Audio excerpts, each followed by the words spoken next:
Big Boss Malayalam season 7 point ടാസ്കിൻ്റെ രണ്ടാമത്തെ റൗണ്ടും കഴിഞ്ഞപ്പോൾ ഇന്നത്തെ ടാസ്കിൽ 4 പേർക്കാണ് പണിഷ്മെൻറ്റ് കിട്ടിയത്.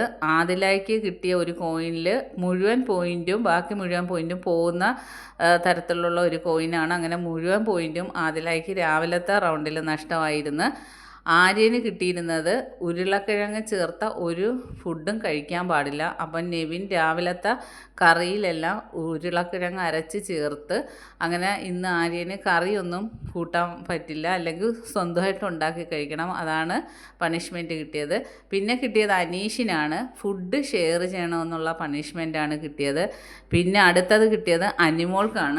അനിമോൾക്ക് ദീപാവലിക്ക് കൊണ്ടുവരുന്ന ഒരു സ്വീറ്റ്സും കഴിക്കാൻ പാടില്ലെന്നാണ് അനിമോൾക്ക് കിട്ടിയ പണി. അങ്ങനെ 4 പേർക്കാണ് ഇന്ന് പണിഷ്മെൻറ്റ് കിട്ടിയിരിക്കുന്നത്. ആര്യനാണ് പോയിൻറ്റിൻ്റെ നിലവാരത്തിൽ മുന്നിട്ട് നിൽക്കുന്നത്. ബാക്കി അപ്ഡേറ്റുമായിട്ട് വീണ്ടും കാണാം. എൻ്റെ ചാനൽ ഒന്ന് സബ്സ്ക്രൈബ് ചെയ്യണേ.